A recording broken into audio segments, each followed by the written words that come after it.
Então, boa noite a todos. Em nome do Núcleo Sul Mineiro, cumprimento, dou boas-vindas e já agradeço a disponibilidade da Sônia de estar falando com a gente um pouquinho de um tema tão importante, tão interessante, né? A Sônia, eu vou falar um pouquinho do currículo dela.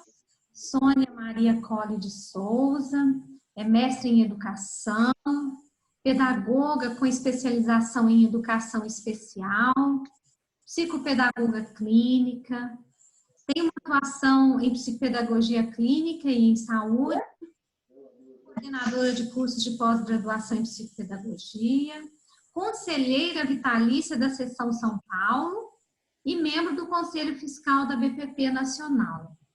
Então, é desse lugar aí que a Sônia vem hoje, né, a experiência com a gente, vem trazer aí mais conhecimento para nós dessa área. Então, Sônia, seja muito bem-vinda. É um prazer tê-la conosco. Muito obrigada.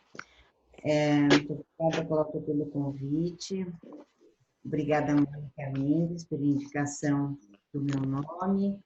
E obrigada a todas que estão assistindo. Eu fico muito contente porque eu tenho a possibilidade de falar dessa área da psicopedagogia em saúde, área essa que, para mim, ela é a mais recente de fazer em psicopedagogia, embora eu já tenha começado esse trabalho em 1997. Os outros conceitos da psicopedagogia.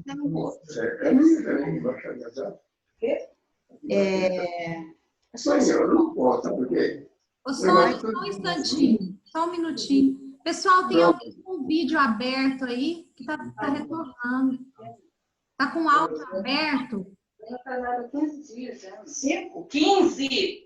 Maria Aparecida. 45 dias. Maria Aparecida, o áudio está aberto. Então ela não pagou lá atrás. Não pagou lá atrás. Só um minutinho, Sônia. Maria Aparecida, seu som está aberto. Fecha o microfone, por favor. Ué, fala para ele que você está precisando, né? Cláudia, eu acho que você consegue desativar o som de todos.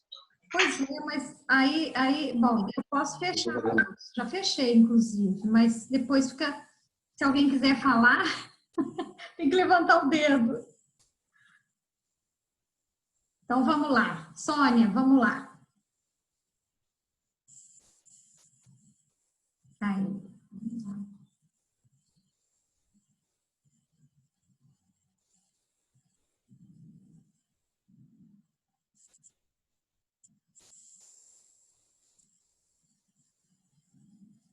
Vai coisar. Cláudia, ela está sem som.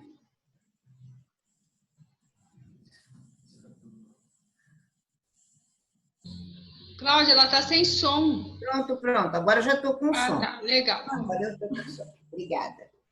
Então, eu dizia que o meu interesse por saúde é de longa data, mas pela psicopedagogia com saúde eu fui conhecer meio ao acaso, bem ao acaso. Meu estágio mesmo, durante o tempo de faculdade, já foi na Santa Casa aqui de São Paulo, trabalhando, fazendo estágio e depois permanecendo na Santa Casa de São Paulo com crianças com osteomielite. Mesmo quando fiz a especialização, a escolha por educação especial, audiocomunicação, antes disso eu já tinha feito uma habilitação em educação especial. Então, eu sempre estive pensando nos que têm alguma dificuldade maior para a aprendizagem, além da demanda que nós já temos na própria psicopedagogia. Então, em 1997, eu atendendo a um convite de uma psicóloga que trabalhava no ambulatório da Unifesp, no ambulatório de gastro, comecei lá o meu trabalho e, nessa ocasião, eu tinha como supervisora a Ana Maria Muniz, argentina, grande contribuidora da nossa formação, e ela tinha um trabalho em Buenos Aires de psicopedagogia hospitalar. Através da Ana Maria Muniz, eu consegui 3 estágios em hospital de pediatria de Buenos Aires, de Juan Garrahan, aonde eu fiz mini residências. Eu passava assim 2 semanas, mas o dia inteirinho dentro do hospital, em alguns departamentos de ortopedia, de oncologia, de queimados, que foi para mim o mais difícil, foi o atendimento de queimados. Bem, de lá para cá, eu procurei estudar. Nós tínhamos algumas coisas já escritas em psicologia hospitalar, mas em psicopedagogia não. Me aventurei dentro dessa área, atendendo algumas crianças com problemas de saúde, na Unifesp, na Universidade Federal daqui de São Paulo. E dei início a muitas leituras variadas, desde Manu Guy, mas também algumas leituras específicas.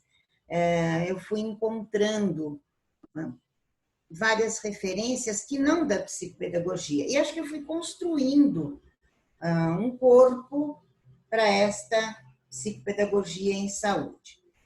Às vezes ela é chamada de psicopedagogia hospitalar, e eu acho que o nome hospitalar restringe, porque eu vejo a psicopedagogia em saúde mais ampla, né?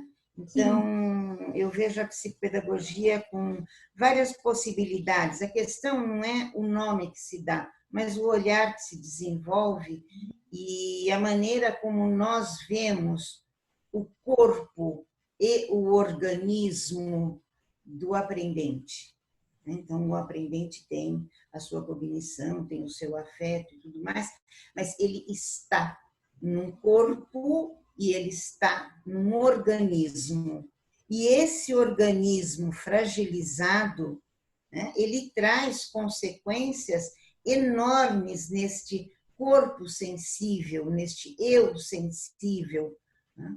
E, logicamente, na cognição, várias questões que talvez a Alice, aliás, com quem eu cheguei a fazer muita supervisão, além da formação com ela, mas muitas supervisões, né, é este corpo sensível, né, este corpo ou essa cognição que se vê atrapalhada pelo próprio corpo, pela própria saúde e pela própria doença.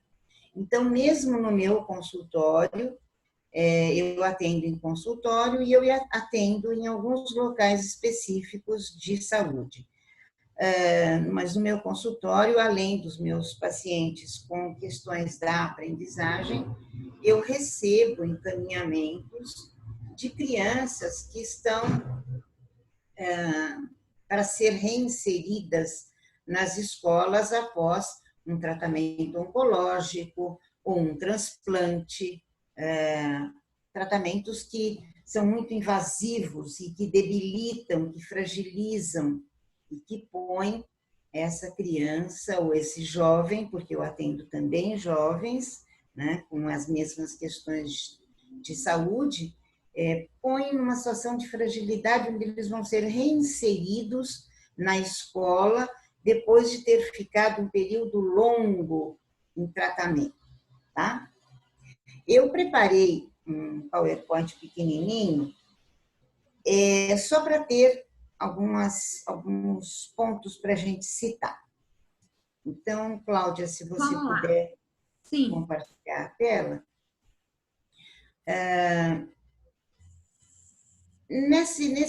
Eu talvez muita coisa vou completar agora para vocês. É uma área interdisciplinar de conhecimento, de ensino e de pesquisa.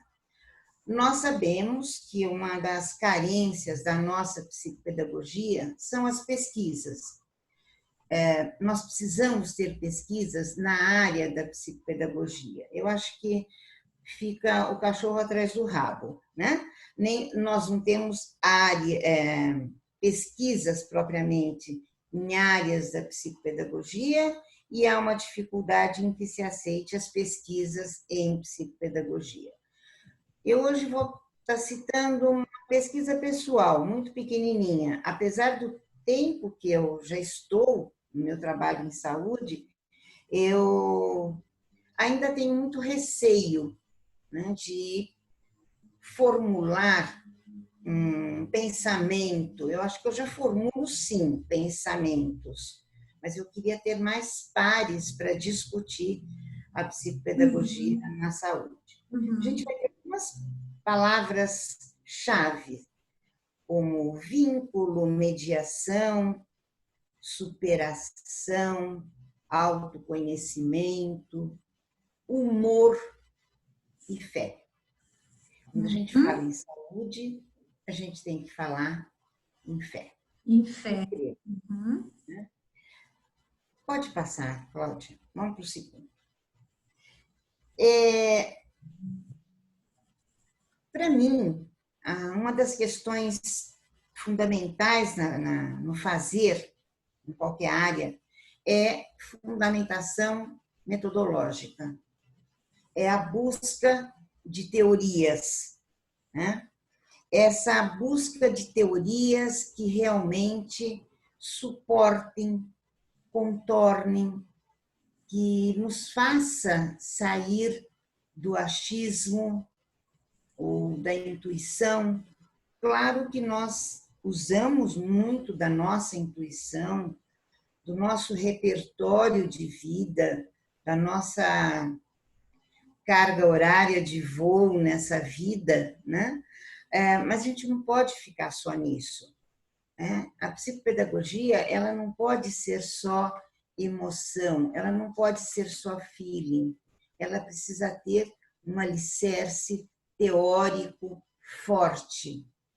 E isso depende muito da formação do profissional e da nossa formação pessoal, dos trabalhos que nós fazemos conosco. Eu digo que eu devo aos meus terapeutas as minhas aprendizagens teóricas, me pondo como sujeito, mas me vendo também como sujeito. A minha orientação teórica é a fenomenologia.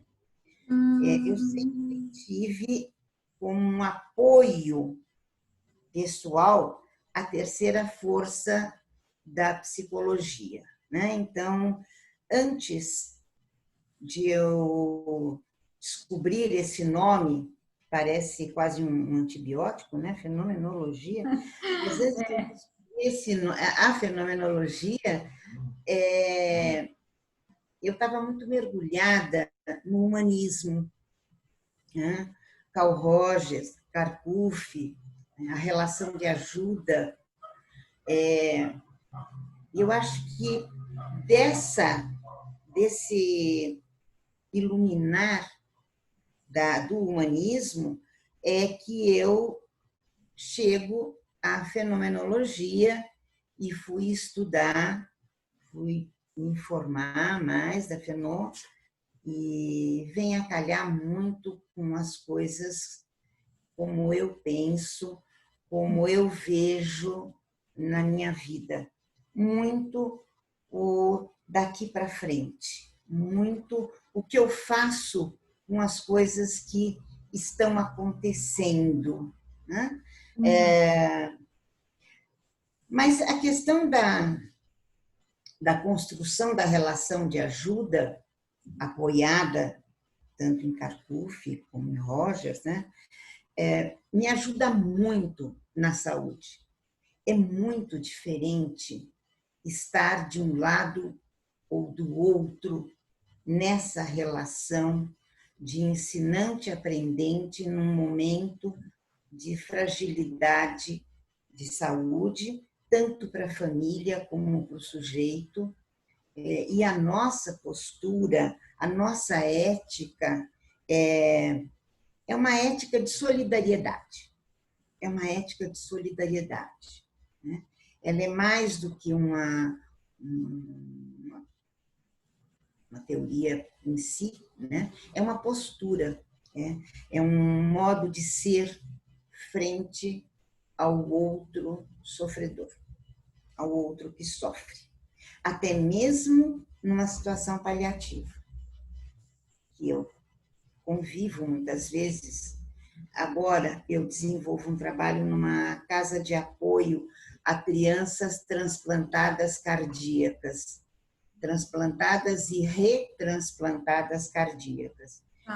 Muitas vezes, né, eu estou com uma criança num trabalho paliativo, mas é muito assim, é o estar junto, esperando, às vezes esperando um transplante e muitas vezes esperando. Esperando e fazendo desse momento um momento de qualidade. Não um momento piegas, não é isso, mas é um momento de qualidade. É estar junto com alguém quando já não tem mais nada quase para fazer, né? Então, a psicopedagogia na saúde, ela tem esse contorno clínico, pelo método clínico, que é essa relação com um indivíduo sozinho. Cada sujeito, quando ele é atípico numa determinada área e numa determinada intensidade. Então, cada transplantado cardíaco é um transplantado cardíaco diferente um do outro, como todos nós somos diferentes, mas nos casos atípicos se é mais atípico ainda, né? Então, é uma intervenção clínica, mas ela é, ao mesmo tempo, uma intervenção institucional, porque em cada instituição ela acontece de uma maneira, tem uma organização própria e, muitas vezes, um projeto que é aceito numa instituição, em outra a gente não consegue entrar.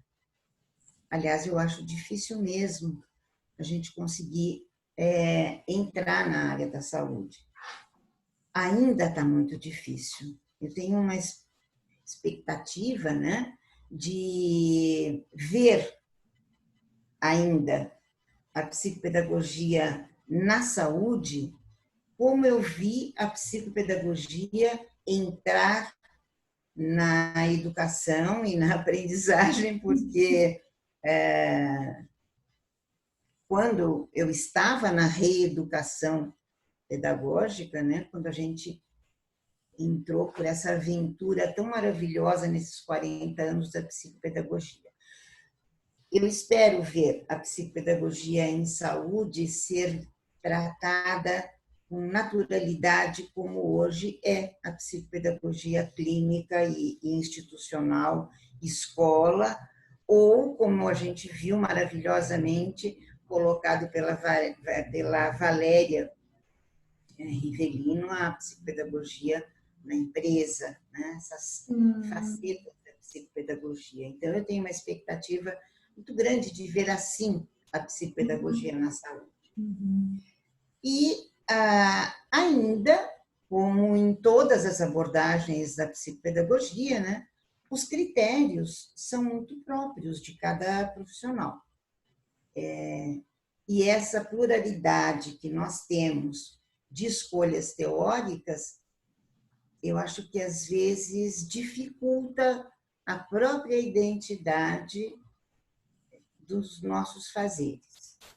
Então, quando eu procuro dizer no que eu me apoiei na psicopedagogia em saúde, por exemplo, eu estudei, eu não li, eu realmente estudei, de vez em quando eu volto a ele, ao Dani Bois, que escreveu sobre a somatopsicopedagogia, né? É linda a proposta dele, tem muito a ver com a euritmia da antroposofia, com a psicocinética da Raman, né? A harmonia gestual. Quem é este sujeito que ele chama do eu renovado, né? Como ele olha, como ele aborda essa questão. Eu até deixei aqui separadinho para falar dessa experiência do Dany Bois, quando ele fala do eu sensível, né? e do corpo. O enfoque do Dany Bois é a dor física, é o sofrimento. Então,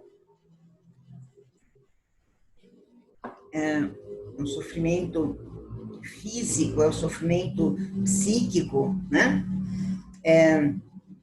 E o que é a proposta do Dany Bois é que o sujeito aprenda a cuidar de si a partir do eu sensível, que não é diferente daquilo que nós falamos na psicopedagogia, né? Da autonomia, da autoria, o que eu trago também muito como a adesão a tratamento. Como é difícil trabalhar adesão ao tratamento. Eu acho que cada um de nós sabe quanto é difícil quando a gente tem um regime para perder uns poucos 5, 10 quilos. A gente sabe como é difícil esconder a geladeira da gente, né? Esconder a lista de compras de supermercado da gente, porque a adesão a tratamento, ela é muito difícil. E quando se fala dos doentes crônicos, como os diabéticos, como os pacientes com câncer, né? São doenças crônicas. O asmático é um doente crônico, ele precisa ter uma educação para a própria saúde que não dependa da mãe, né, do cuidador. Como é que o sujeito aprende a cuidar-se? Tá? Então, essa é uma das minhas frentes de trabalho. Com celíacos, eu atendo também algumas crianças celíacas, e nesse sentido de aprender sobre a sua saúde, e eu não vou comer biscoito de polvilho escondido, porque a gente descobre que a onipresença de Deus está na gente. Eu sou onipresente para mim. Então, comer escondido, eu não me escondo de mim, né? Então, essa é a onipresença, né? Enfim, a escolha teórica segue critérios próprios. Cláudia, muda para mim, por favor. Então, uma possibilidade teórica é a fenomenologia. E para a fenomenologia, a questão importante é a demanda, é o foco, é o fato, né? Este é o fenômeno, o fato. Porque o fato, que pode ser a doença, no meu caso, no que eu atendo, não? Mas esse fenômeno é cada fato em si. Se é uma disgrafia, é a letra. Se é uma dislexia, é a linguagem escrita. Enfim, esse é o fato, esse é o fenômeno.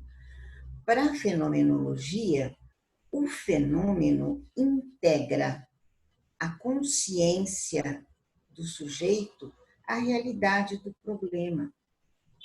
Então, se a questão é a letra, que é o fato, a realidade do problema letra é que vai ter que ser olhada e enfrentada e voltada ao que na Fenô é chamado de a coisa mesma, para que se reconheça a verdade nessa experiência. Então, uma criança que está, por exemplo, com um conflito, porque ela vai voltar para a escola, isso pensando na reinserção das crianças em tratamentos de doença crônica. Ela vai voltar para a escola, felizmente, depois de um longo tratamento contra uma leucemia. A leucemia, na infância, está como os linfomas para a adolescência atualmente, aumentando muito a ocorrência, a porcentagem de ocorrência. Só que, felizmente, também com um alto índice de cura. Graças a Deus, um alto índice de cura. Uhum. Mas deixa sequelas no corpo, deixa sequelas na aprendizagem. Eu aprendi já na vida que não se fala em 100% em nada, muito menos em questão de saúde. Mas bem mais de 95% dos tratamentos de leucemia determinam problemas de aprendizagem, porque a droga é colocada direto no sistema nervoso central, né? Então, vai desencadear algum problema de aprendizagem. Seguramente vai. Mas antes do problema de aprendizagem, tem outras questões da criança que volta para a escola. Ela está com uma cor feia e uma cor típica de um tratamento oncológico. Ela está voltando a ter cabelinhos.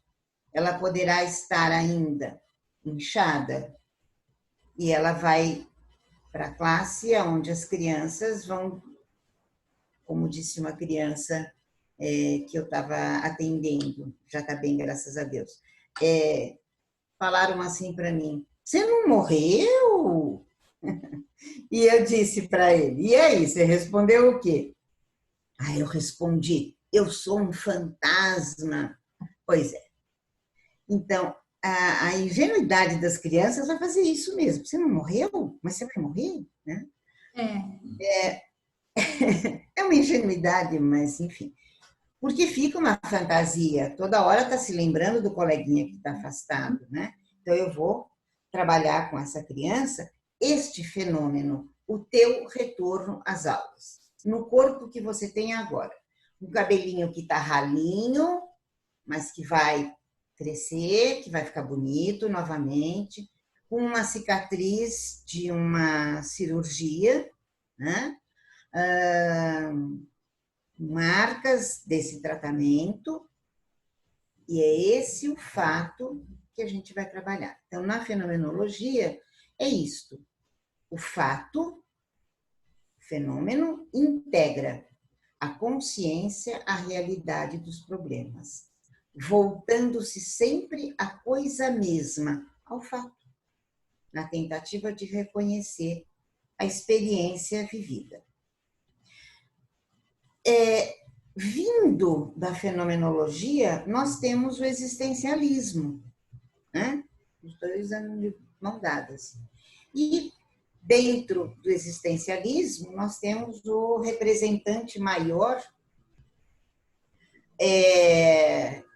que foi Sartre, saiu um pouco, letra minúscula, me desculpe.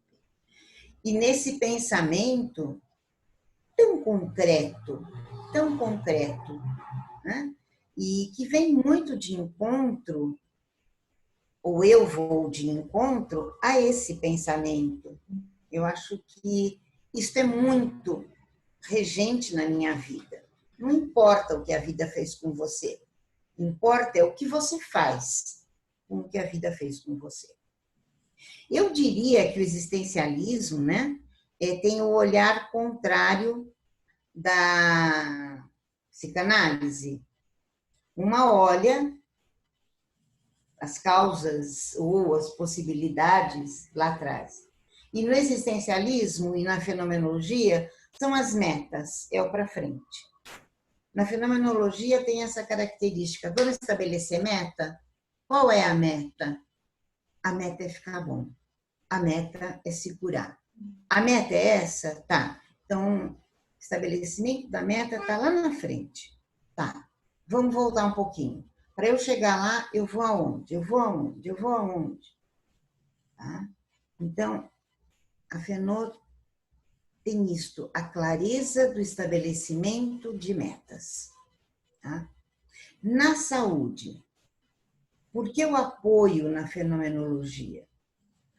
Porque nós propomos que o sujeito se perceba através do próprio problema. Eu coloquei hoje, para a gente conversar um pouquinho, algumas questões de uma criança, por exemplo, transplantada. Eles têm um fato, os cardíacos, interessante, que é em relação ao queloide formado em muitas crianças pela cirurgia cardíaca, que é tremenda, né? Uma cirurgia de transplante, ela é o que pode ter de avassaladora, porque a pessoa fica frações de segundo sem nenhum coração, nem o que ela tinha, nem o que ela passa a ter, né? Só em bombas. E aquela marca é o tempo todo presente este fato, este fenômeno. O que a gente quer propor? A ampliação de um campo perceptual para a responsabilidade do sujeito sobre ele mesmo, para a incorporação da sua cura. No caso do transplantado cardíaco, eu venho trabalhando muito com as crianças, incorporar o coração de outro. Porque em alguns transplantes, o doador permanece vivo. Transplante de fígado, um transplante de rim, não? Às vezes é um parente, está constantemente se vendo, mas do coração não. Então, incorporar aquele coração que seguramente o doador morreu, eu diria que torna do seu peito quase um sacrário. E dar ao sujeito a possibilidade deste eu sensível de incorporar, de trazer para o seu corpo parte do corpo de outro. Agora é dele. Então, para isso, eu preciso ter uma tomada de ação resiliente. Eu preciso querer o coração do outro. Eu preciso admitir esse coração do outro. Pode mudar para mim, Cláudia? Então, a Fenô, na questão da saúde, tem, para mim, claro, outro profissional vai ter possivelmente alguma outra escolha, mas tem esse fato muito forte, né? De que eu agora vou admitir aquilo que eu recebi do outro. Bom, os âmbitos da ação psicopedagógica, e que a gente já foi passando por esses diferentes âmbitos. No hospital, fala-se muito das classes hospitalares, mas as classes hospitalares, elas têm como regente professor nomeado, professor do estado, professor do município, que é destacado para atender uma classe hospitalar. Poucos hospitais têm uma contratação do professor para a classe hospitalar. Geralmente, ele é designado pela diretoria de ensino daquela região. Mas a minha proposta vem sendo a também de trabalhar nas classes hospitalares, ter psicopedagogos nas classes hospitalares, ou que os professores de classe hospitalar fossem também psicopedagogos. Mas não é o foco maior que eu dou para o trabalho na saúde. Eu acho que as classes hospitalares, elas existem no Brasil há mais de 80 anos, no Rio de Janeiro, existe há muito tempo, no Hospital Menino Jesus, e estão muito bem amparadas, né? As diretorias de ensino também adentram as classes hospitalares, pensando em alguma adaptação curricular, enfim. Então, eu só citei porque, geralmente, quando se fala em trabalho psicopedagógico na saúde, pensa-se em classes hospitalares. O meu olhar é o que vem agora. São nas brinquedotecas, e nas brinquedotecas não só com as crianças que estão internadas ou as que estão em enfermarias ou em apartamentos, seja como for, mas também para os cuidadores, levar os cuidadores de vez em quando a algum trabalho mais solto. Eu fiz um projeto, uma ocasião, numa enfermaria do Hospital São Paulo, aqui em São Paulo, na Unifesp, com as mães de umas crianças de uma determinada enfermaria. E eu levei essas mães para a brinquedoteca. E realmente elas ficaram exultantes, né, de ter um atendimento para elas. O trato é que só não se podia falar da criança que estava lá no hospital. Podia falar de tudo, mal do marido, da sogra, chorar, mas não podia falar na criança que estava lá hospitalizada. Foi muito bonito, foi muito gostoso esse trabalho, né? Então, as brinquedotecas, ludotecas, trabalho de contação de história, a formação do contador de história. Nós temos várias organizações que trabalham com a formação dos contadores de história para crianças hospitalizadas, ou para jovens, ou para idosos hospitalizados. Também na questão dos idosos, existe uma possibilidade da psicopedagogia dentro da gerontopsicopedagogia, né? Mas na área da saúde, tanto de reavivar funções executivas, funções cognitivas, como do trabalho de apoio psicopedagógico dentro de um hospital, com contação de histórias, e que cada formação para contação de história tem uma vertente, tem uma maneira como nós nos aproximamos da criança. O trabalho dos Doutores da Alegria, eu acho que deu um start muito grande para se falar das histórias, do humor, do valor do humor, o quanto que o humor levanta a resiliência. Eu não fiz nenhuma relação de livros, de leituras, Cláudia, para vocês, mas que, se houver interesse, eu posso estar fazendo.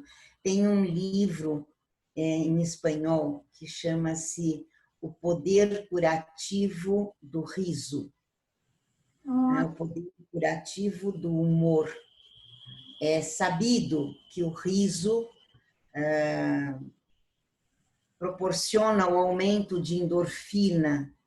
Então, não é que enquanto eu estou rindo, eu estou distraído. Não, eu realmente estou fazendo um bem para o meu corpo e para o meu organismo, para o meu eu sensível e para o meu eu organismo, porque há uma mudança metabólica com o humor. Programas de artes, além da atualização escolar, no caso de reinserção das crianças hospitalizadas.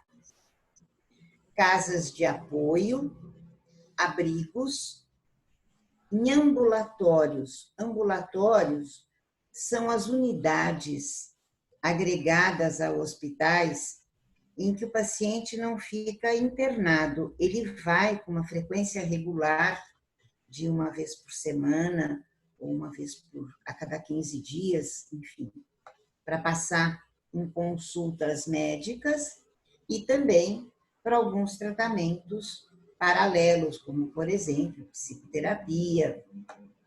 E a minha proposta é que tenha a psicopedagogia nos ambulatórios. Postos de saúde, unidades básicas de saúde, tem fonoaudiologia, tem psicologia, por que não ter psicopedagogia, não é?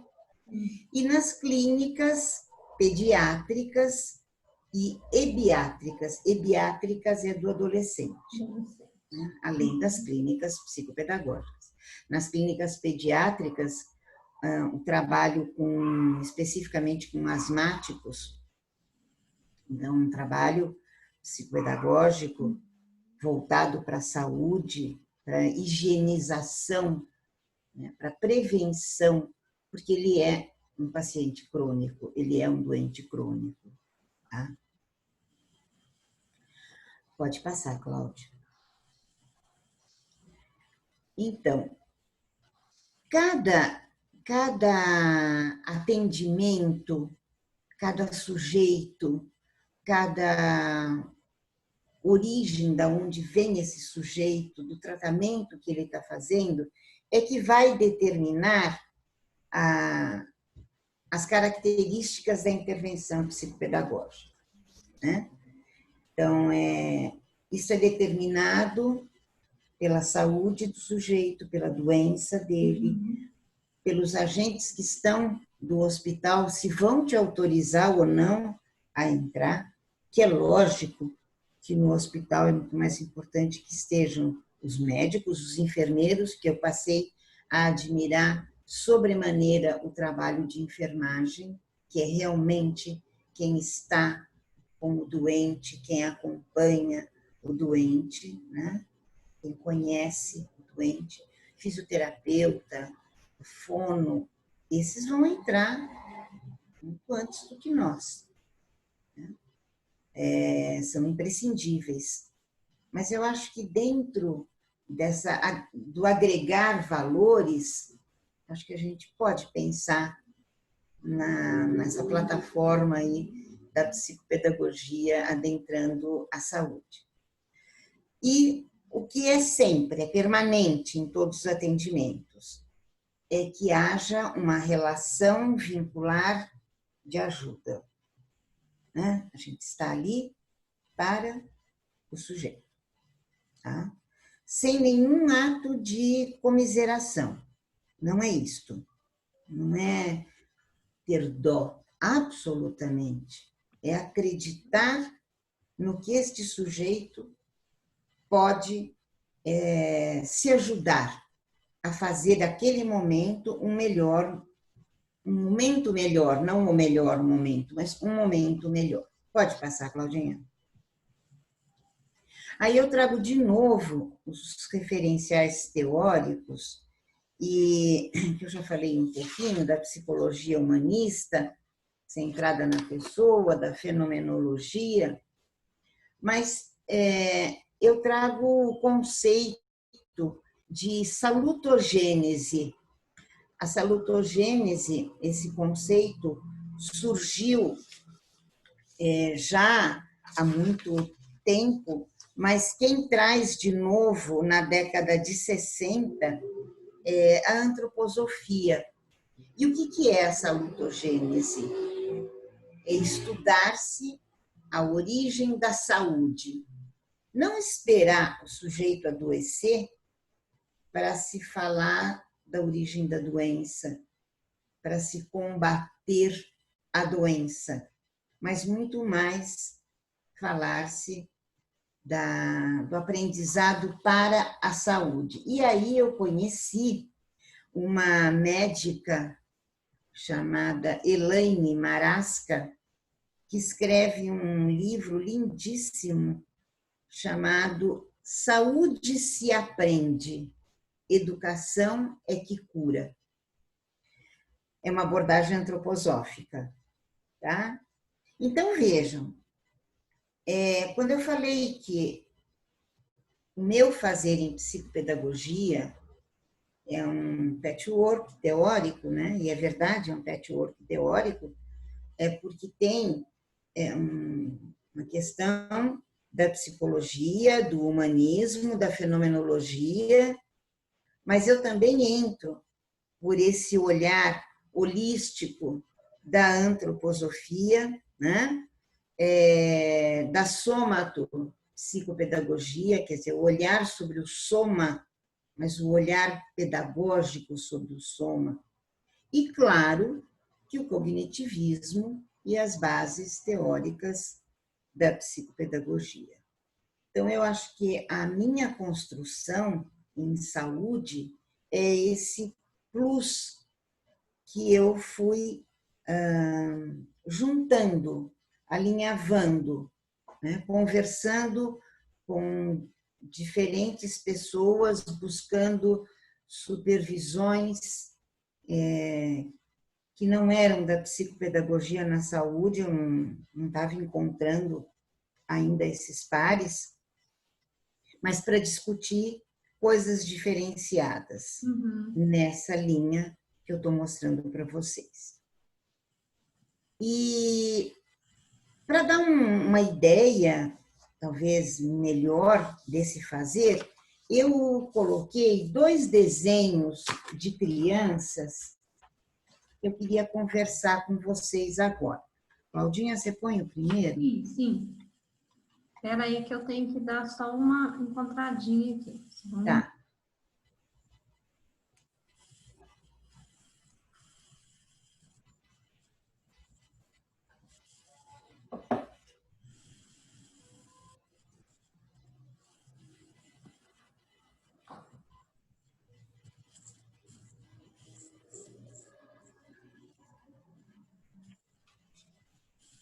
Esse primeiro?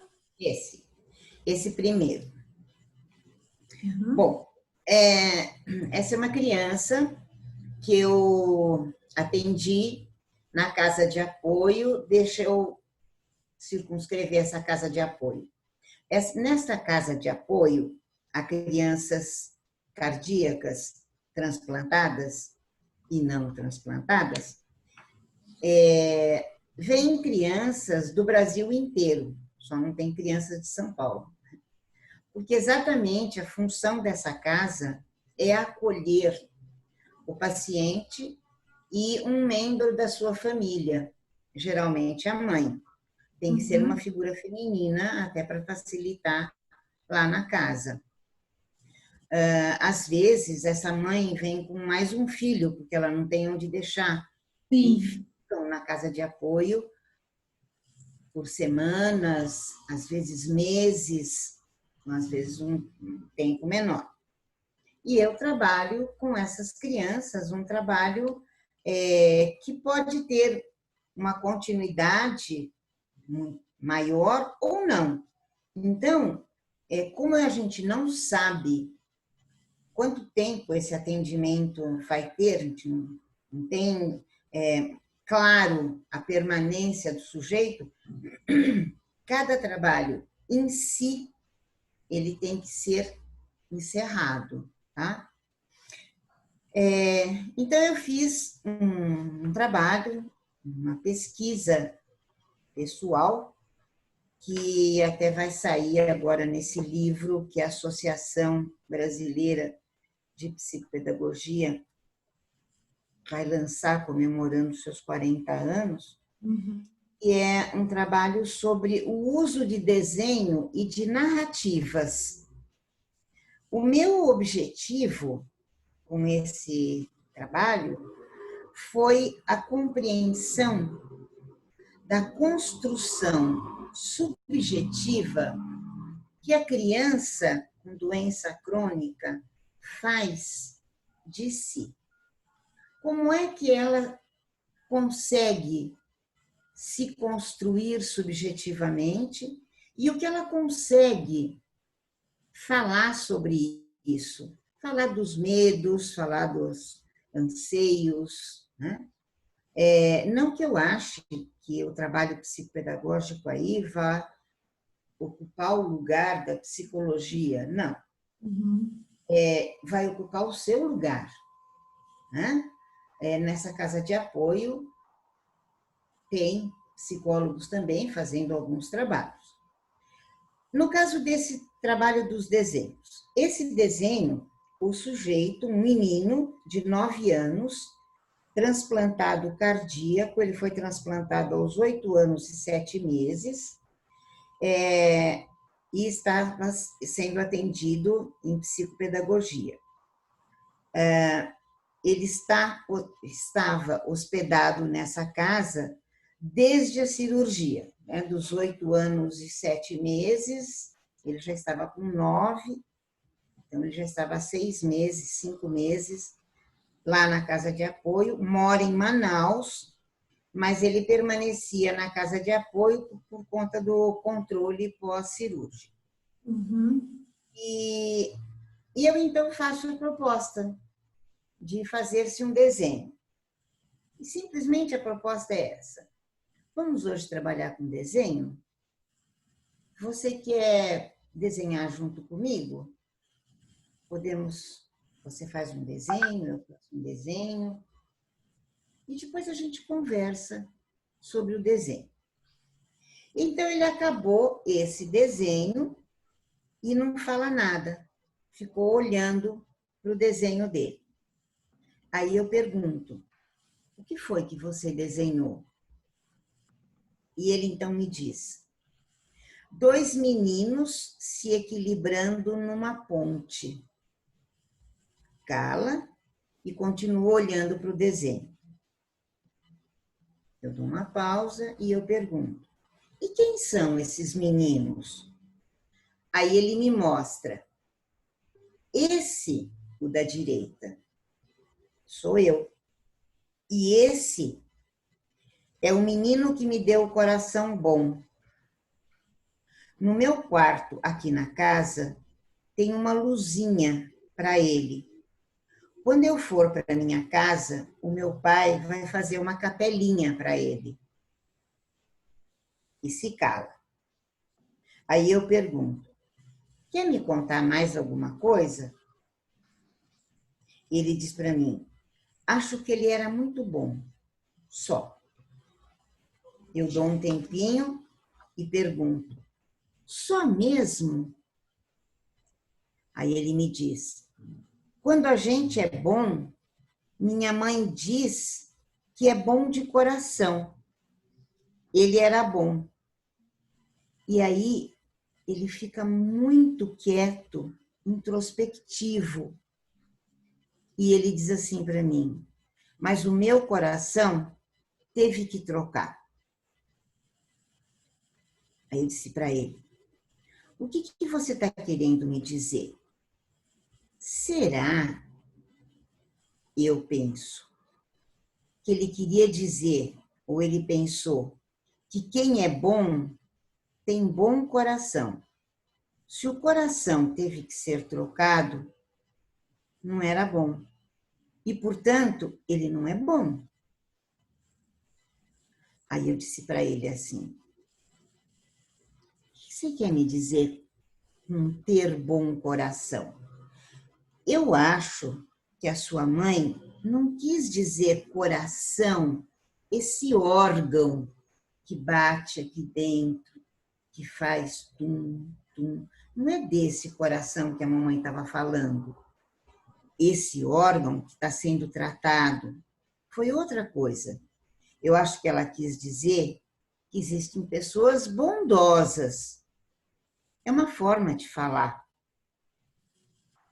Ele para, me olha e me diz, onde meu coração está? Eu não sei aonde ele está. Aí eu disse, seu coração agora é esse que está no teu peito. O outro que estava antes, está num laboratório, servindo para os médicos estudarem ainda mais, para aprenderem ainda mais. Ele viu? Você também é muito bom.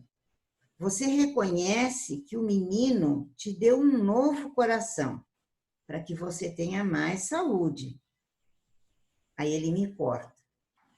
Então tá bom. E aí eu penso nesse desenho que ele buscava se equilibrar numa nova situação, com o amigo do peito. Que eu passo a falar para ele disso. E aí, o teu amigo do peito, como vai? Porque ele volta em outras sessões a olhar esse desenho. Eu digo, olha, fulano, me referindo a ele, e o seu amigo do peito. A gente precisa pensar muito as coisas que fala na nossa linguagem popular, né? Isso, por exemplo, pessoa de bom coração. Porque lá, nas crianças transplantadas, os corações não eram bons. Tem uma questão que às vezes as crianças perguntam, e o meu coração foi para o lixo? Eu digo, não, de jeito nenhum. Seu coração é importante. Aquele que estava no seu peito, hoje é elemento de estudo. Ele serve para estudo. Ah, então ele está guardado? Está cuidadíssimo. Ele está guardado. Não é assim, um pedaço de mim vai para o lixo hospitalar. Uma ocasião, uma menina maior, porque a casa de apoio tem crianças e uma outra casa tem adolescente. Aí ela me disse assim, você já ouviu falar em lixo hospitalar? Assim, brava, né? Falei, claro que já. Onde é que vão os aventais, as máscaras, as toucas, os frascos de remédio? No lixo hospitalar. Aí ela completa, pedaço de gente que não presta. Então, é isto. Este é o corpo também. É o corpo. Então, um pedaço de mim não prestava? Como assim? A criança é natural, é perder o dente que a fada do dente vem buscar e que nasce o outro bonito, né?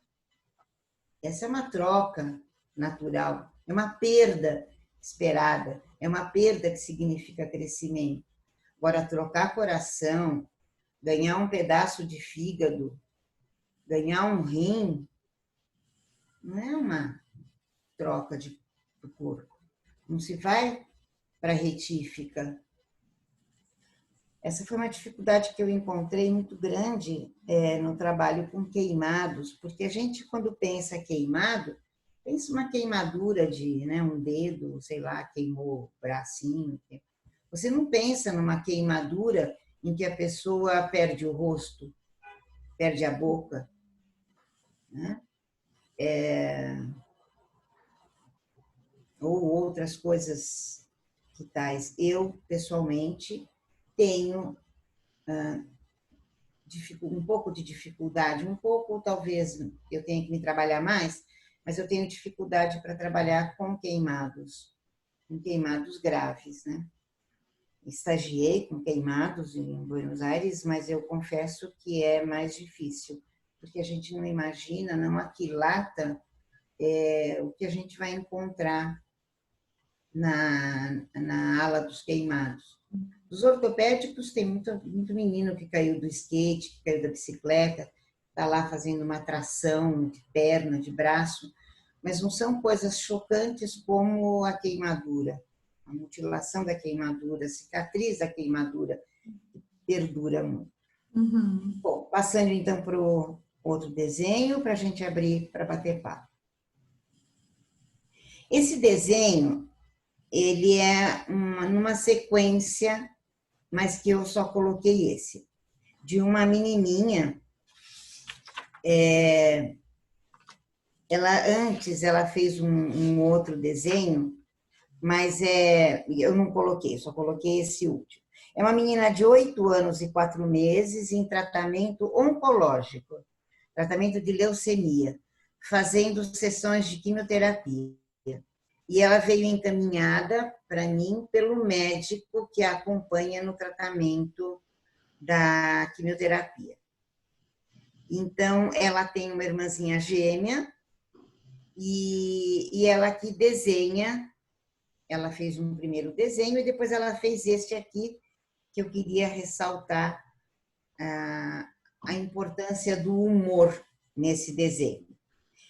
E ela então fala: sou eu e a minha irmã gêmea de novo.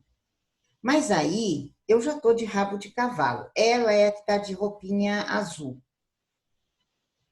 Mas aí eu já estou de rabo de cavalo. Você viu? Meu cabelo não é igual ao da minha irmã. E a gente é gêmea. Mas gêmea não tem que ser tudo igual, né?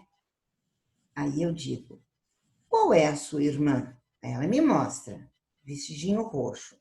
Ah, é essa. E ela adora me fazer rir. Ela vive contando piadinha. Minha mãe diz que rir faz bem. Então, ela quer, tá sempre me fazendo eu rir. Aí eu disse para ela: você não quer criar uma história com os seus desenhos? Então ela disse para mim: vou lá. Era uma menina que esteve doente e ficou boa. Ela tinha uma irmã muito legal, que fazia ela rir muito, e por isso ela sarou e elas ficaram muito felizes. E aí tem as falas que ela põe. A irmãzinha diz: eu vou te contar uma história, uma piada. Tinha o grapete,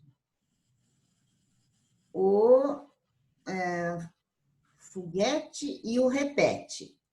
O grapete e o outro morreram. Quem sobrou? O repete. Então, eu repito a história. E aí ela contava a história de novo. Quem sobrou? O repete. Então, eu repito a história. E com isso elas riam. E a importância que tem a irmãzinha rindo e ela já tentando rir, né? O riso, aí eu coloco uma nota, que o riso estimula a resiliência. O humor ajuda nos tratamentos de saúde. O humor mantém o equilíbrio das forças que se expressam na atitude de distanciamento de um momento de dor ou angústia, abrindo fronteiras a múltiplos olhares. A palavra humor significa umidade, que é o humus da superfície da Terra, que é essencial, vital. Sem ela não haveria vida na Terra. A medicina medieval entendia o humor como a seiva corporal. Rir é sadio. Bom, eu acho que eu dei uma amostra para vocês do Fazer em Psicopedagogia. Posso a tela agora, um pouquinho, para a gente conversar? Pode sim. Vamos lá. Aí. Se as pessoas quiserem abrir a câmera, o microfone. Eu estou doida para falar, eu estou me segurando. Então começa assim, sem coragem as outras. Porque eu acho assim que você tocou em alguns pontos e que eu não tinha pensado. Eu fiquei assim percebendo a sensibilidade que você tem nesses 21 anos aí de trabalho. E assim, fiquei muito tocada quando você fala, né, dessa questão do transplante, a parte do outro. Eu não imaginava, não havia parado para pensar nisso. Então, assim, realmente, olha quanta, assim, características você precisa estar atenta para esse trabalho, né? Eu acho que a pessoa, para fazer esse trabalho, Sônia, ela não pode ser qualquer psicopedagoga. Ela não pode ser, ela tem que ter assim, essa sensibilidade que você passou para a gente, esse olhar assim bem diferente. E me tocou muito. Eu acho que é uma oportunidade, Cláudia, que faz com que a gente desenvolva esse conhecimento, esse olhar, essa sensibilidade, né? Nós, mulheres, experimentamos, por exemplo, o que é ter um outro corpo junto do nosso quando ficamos grávidas. Então, aquele corpo que depende de você, mas que você sabe que um dia ele sai dali, e esse dia é um dia muito especial, né? Porque de repente aquela criança que chutava, cotovelava, entrava debaixo da costela, de repente está de macacão no berço do teu lado, e aí vem uma sensação de oco e ao mesmo tempo de peito cheio de amor e de leite, né? A gente experimentou isto, mas é numa outra situação. Sim. Algumas situações de mutilação que já se experimentou, né? O que é extrair um dente que já foi a primeira dentição, já foi a segunda, o que é uma parte tua, ou outras cirurgias muito mais importantes, significativas, que se tem. Como é que a gente se trabalha, né? Então, nós não somos um corpo que tira uma parte ou que põe uma parte. Eu fico admirada quando eu vejo, por exemplo, essa questão simples do botox, né? Ou do silicone, que eu acho uma invasão terrível no corpo, mas, enfim, não é que a pessoa se transforma, né? Quero mais isso, quero tirar, quero pôr, ou assim, quero me parecer com a Barbie, né? Então, o que é feito desse corpo? De que corpo? Em que corpo esse sujeito mora? Tem um outro autor lindíssimo também, João Batista Freire. Ele era psicomotricista e depois se torna um psicanalista. E ele tem um livro chamado, acho que é a motricidade humana. Fico devendo, Cláudia. Mas eu estou anotando aqui. mas eu te Uma mando. lista, né? Podemos Ele faz uma analogia do corpo com a casa que se habita. Ai, que lindo. Casa é essa, né? A casa que se habita, uma casa que tem escondidos, que tem sombras, que tem lugares de prazer, lugares de dores, tem lugares de insatisfação, né? Como é que eu olho para esse corpo? E como é que eu olho para esse organismo? Né? Aí eu acho que a gente vai burilando a sensibilidade. Quando você vê uma criança que, por exemplo, um menino também, meu paciente, que uma dermatologista que trabalha no Hospital do Câncer, com a qual eu convivo muito, foi que me encaminhou esse menino. Ele foi ao consultório dela como dermatologista por conta de uma frieira, alguma coisa nos pezinhos. E aí, quando ela está examinando o pé do menino, ele está de bermuda, ela observa uma mancha, café com leite, na perna dele. E aí ela pergunta para ele, você tem outras manchas dessa? Ele fala, eu tenho um monte. Me mostra, então. E aí ele começa a mostrar as manchas café com leite que ele tem pelo corpinho e ela vê também umas bexiguinhas. E ela já encaminha a mãe para um neurologista e se confirma um diagnóstico de neurofibromatose, que é um diagnóstico muito ruim, né? Aí ele vai complementar exames e na primeira tomografia são identificados 8 tumores cerebrais, que poderão se desenvolver ou não. A manifestação, o indício é esse, é na pele. Mas também não quer dizer que toda mancha, café com leite, é neurofibromatose, né, gente? Não, a gente também desenvolve uma neurose muito grande. Mas ela estava muito atenta e porque ela tem esse conhecimento, porque essa criança passou por pediatra a vida inteira. Ele já estava com 11 anos quando foi diagnosticado com neurofibromatose. E ele tem consciência do que é a neurofibromatose. Esses tumores poderão se desenvolver e outros poderão aparecer. E é nesse corpo que ele habita, é nesta casa que ele habita, que está cheio de sombras, que está cheio de fantasmas.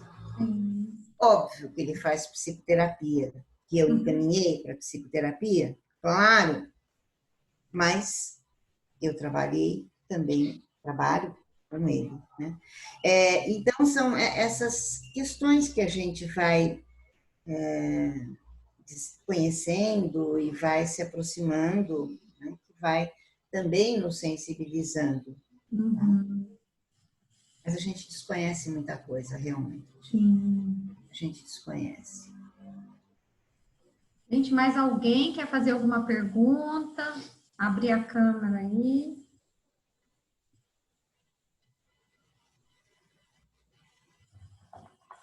Ô, Sônia, nesse livro aqui, né, que você tem um capítulo aqui brilhante, né, psicopedagogia nos contextos hospitalares, um livro que foi lançado no ano passado, né?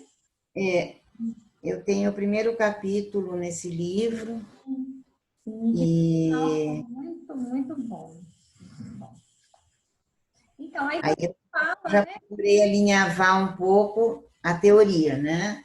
Sim, Eu já venho tentando, além de mostrar a minha prática, aquilo que eu faço, eu já venho fundamentando, buscando suporte para que a gente não faça só na sensibilidade, né? Mas que a gente faça no conhecimento. excelente, excelente. E aí você fala aqui um pouquinho, né? A questão da psicopedagogia enquanto área da saúde, de promover a resiliência por meio de recursos. Aí você cita alguns. Você podia falar um pouquinho sobre isso? Claro. Você acha, assim, que você sugere para o trabalho, para as meninas que estão ouvindo aí, que tiver interesse, né? Então, uma coisa que me ajudou muito foi a minha formação em terapia artística, que é a arte-terapia,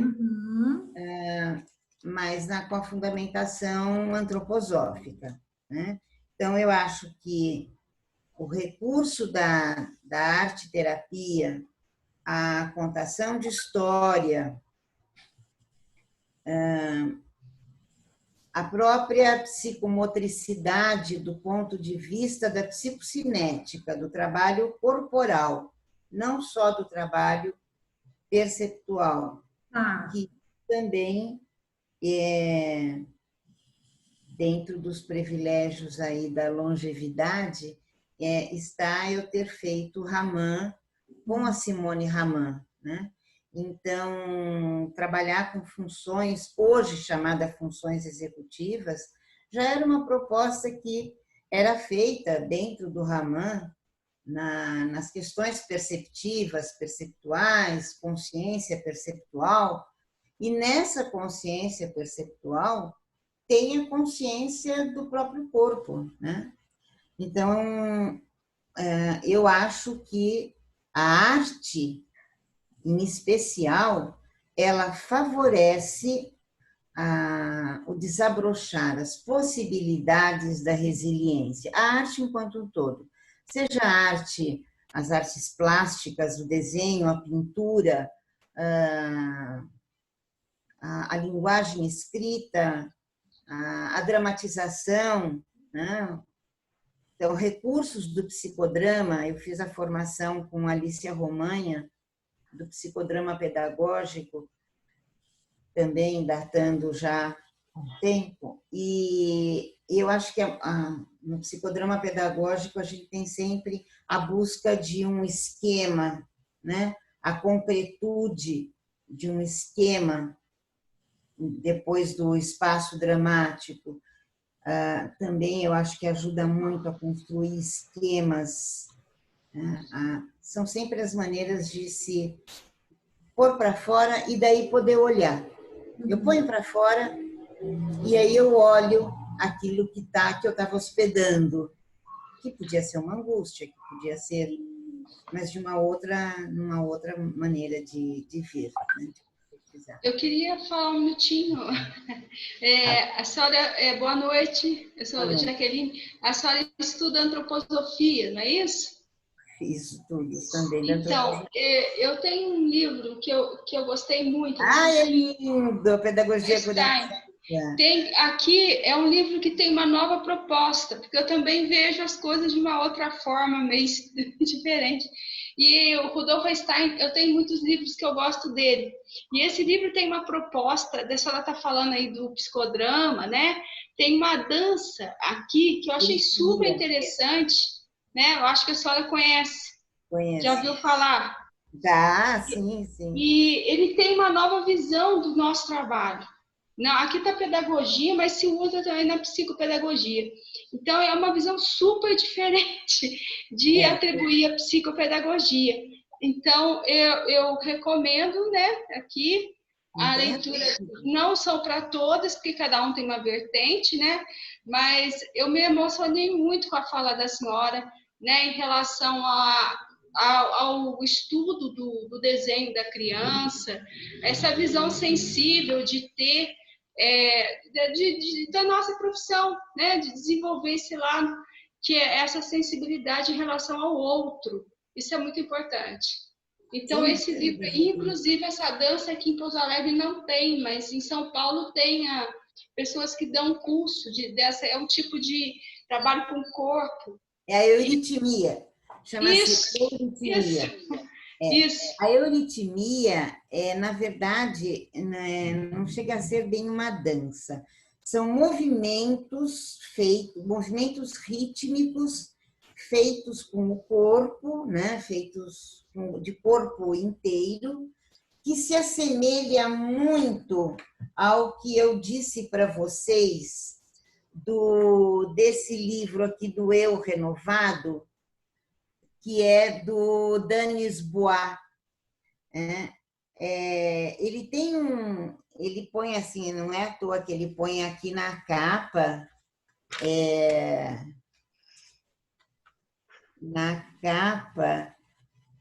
o desenho é de um corpo ainda não construído, né? A ilustração da capa é muito bonita. Eu queria ver aqui aonde que ele justifica essa ilustração da capa.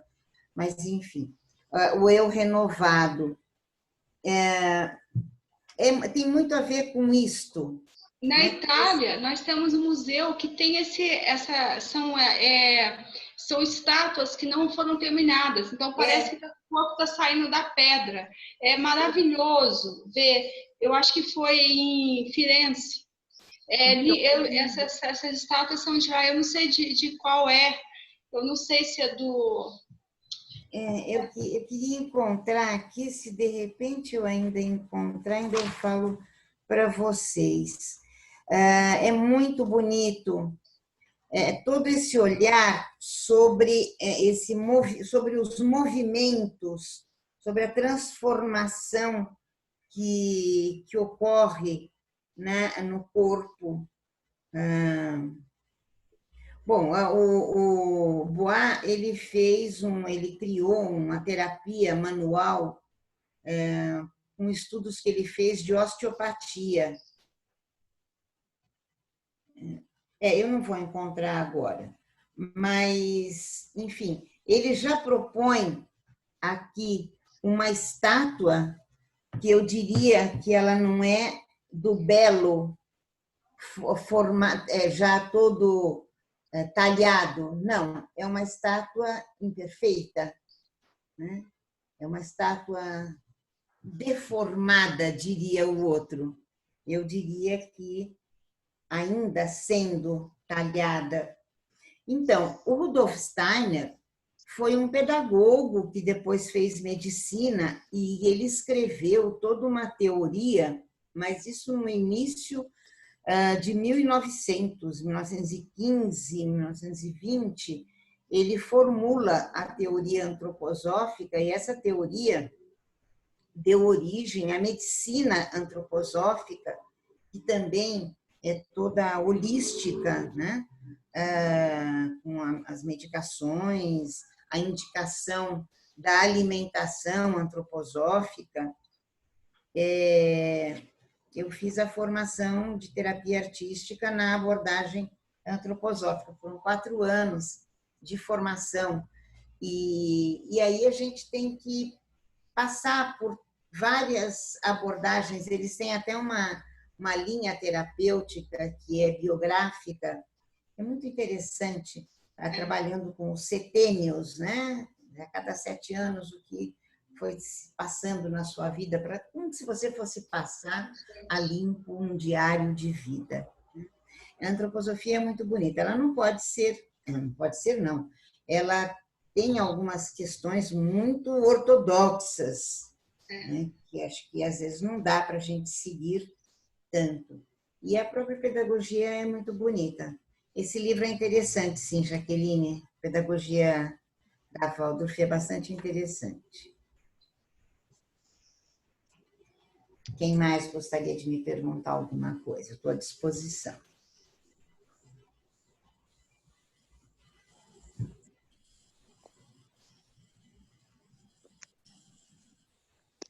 Gente, a estátua é de Michelangelo. É estátua incompleta de um prisioneiro.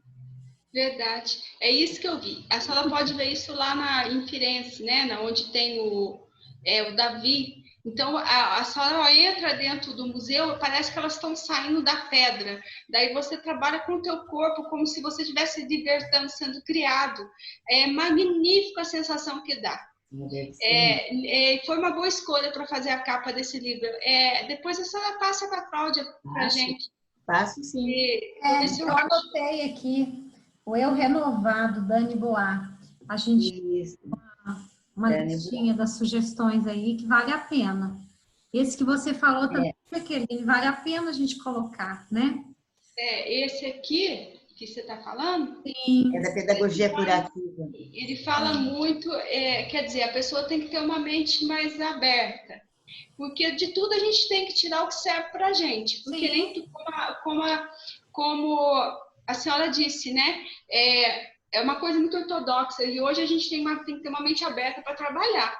E a gente olha, lê, marca aqui. Meus livros são todos marcados, por isso que eu gosto de ter o livro. E é o que me serve, né? O que serve naquele momento a gente usa. Sim. Lógico. Excelente. Olha, nós estamos caminhando aí para o final do tempo. A gente colocou 2 horas aí de evento. Nós já estamos aí com 1h43. Abri a sala um pouquinho antes. Então, eu queria saber se tem mais alguma colocação, se alguém quer fazer mais alguma pergunta. Eu acho que a gente pode voltar em outro momento também, Sônia, para mais um bate-papo, se você estiver disponível. De repente, a gente falar um pouco aí desse trabalho mais prático, trazer algumas dessas técnicas, né? Acho que isso pode... à disposição, quando vocês Então, eu acho que é um assunto assim que interessa muito, muito novo para gente, assim, né? Da psicopedagogia, pouco tem de material, como você mesmo disse. Então, pessoal, mais alguma questão? Aproveitar, né? A gente tem que aproveitar o momento aí.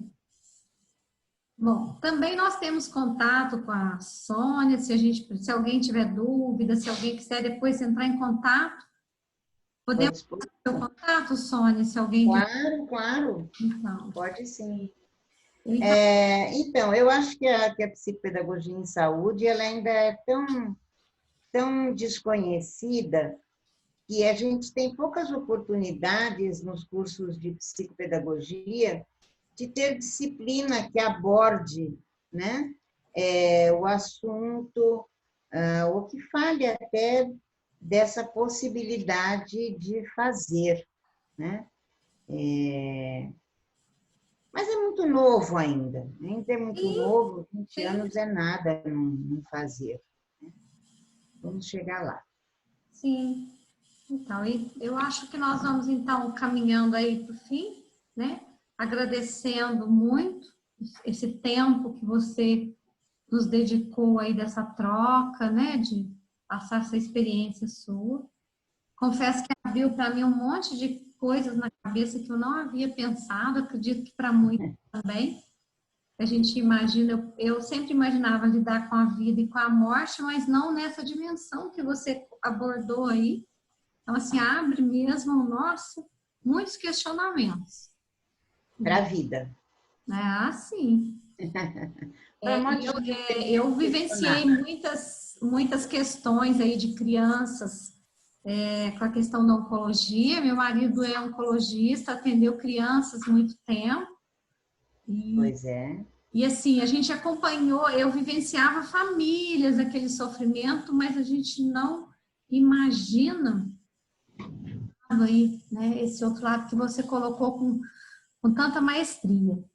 Então, em nome do Núcleo Sul Mineiro, eu agradeço essa sua disponibilidade, foi muito rico. Para ficar salvo, nós vamos colocar no YouTube, no nosso canal, aí a gente vai divulgar, eu envio para você, acho que vou enviar antes a gravação para você dar uma conferida, a gente pode cortar alguma coisinha também se ficar muito extensa.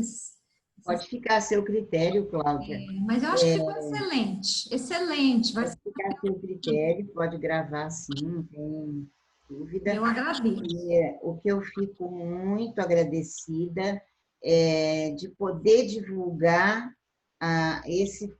essa área da psicopedagogia, da aprendizagem, do conhecimento, de que o sujeito conheça sobre si, pegue a sua vida nas próprias mãos, né?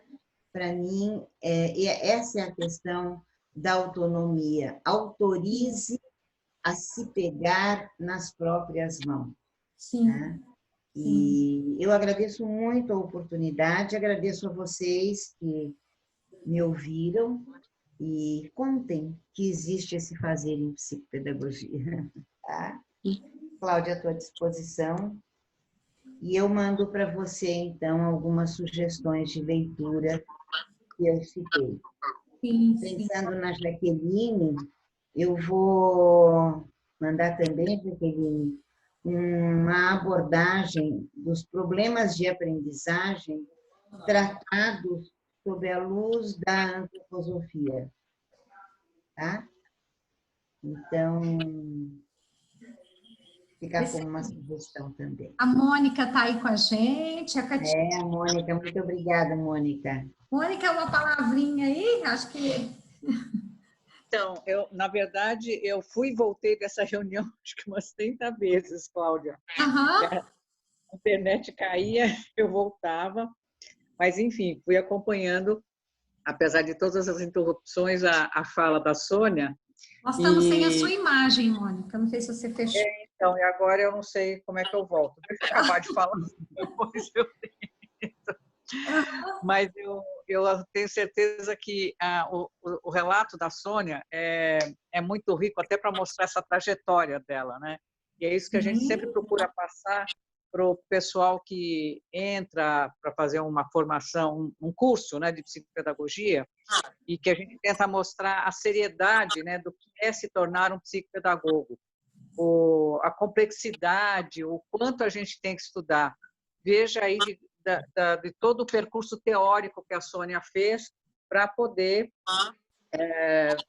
desenvolver esse trabalho maravilhoso que ela faz com os sujeitos que têm algum comprometimento de saúde e comprometimentos que não são banais, né? São casos bastante complexos e tudo mais. Eu espero que o pessoal tenha gostado e aproveitado bastante. E pode chamar de novo, ela tem mais coisa para contar, viu? Eu estou sentindo. Eu percebi, Mônica. Vai ficar aqui o convite. Bom, pessoal, então, nós vamos encerrando mesmo. Agora é para encerrar, né? Agradecer a presença de todos vocês, né? As nossas associadas, a Ana Paula aí, que veio nos prestigiar com a sua presença, a Catiana, a Mônica, né? A gente fala da BPP Nacional, né? Então, é uma honra muito grande ter a presença de vocês. Sônia, muito obrigada mais uma vez.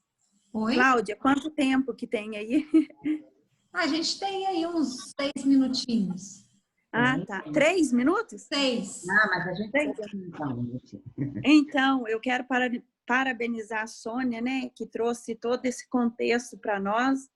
Eu sou formada em pedagogia, ainda não entrei na psicopedagogia, mas pretendo me especializar. E sou mãe também, né? Eu acho que a Sônia, né, deu um chacoalhão aí emocional em todas nós, né?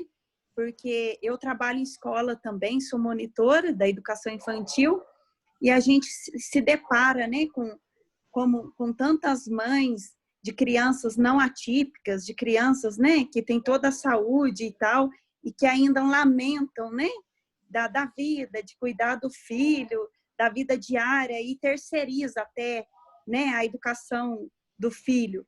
Então, acho que essa experiência da Sônia aí mexeu com o nosso eu, né, de mãe e também de profissionais da área da educação, e a partir daí a gente passa a valorizar, né, a nossa profissão, nosso papel de mãe e agradecer sempre, né, pelo filho saudável, pelos alunos saudáveis que a gente tem contato, né, porque a vivência da Sônia é outra realidade, que às vezes muitas pessoas que fazem até psicopedagogia esquecem dessa área, né, que a Sônia trabalha, e eu digo que não é para qualquer um mesmo, não.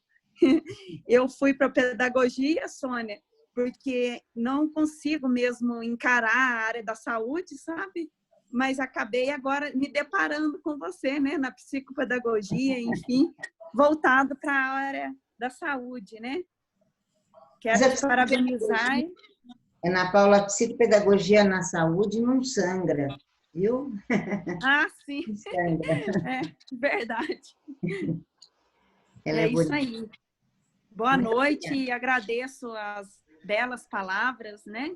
E a Sônia mostrou muita generosidade, né, no trabalho que ela faz com as crianças.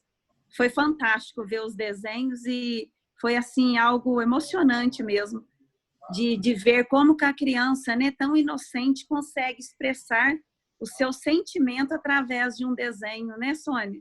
Ah, nem diga. A gente aprende muito com eles também. A gente aprende. Sim, aprendemos, sim. Você que é do Sul, Ana Paula? Não sou do Sul, não, sou de Minas. Ah, tá bom. Porto Alegre. Acho que a Sônia entendeu. Pouso Alegre. Ah, ela é Pouso Alegre. Porto não? Alegre. Tá. Sou da cidade da Cláudia, da É Jaqueline. sul, mas sul de Minas. Sul de Minas. Sul de Minas, tá bom. Ô, gente, Muito então, obrigada. uma boa noite a todos, né? Muito obrigada pela presença. Um grande beijo e fiquem com Deus. Muito obrigada para vocês também. Uma boa noite, bom descanso. Obrigado a todas. Obrigado, Cláudia. Obrigado, Mônica. Obrigada, boa noite. Boa noite.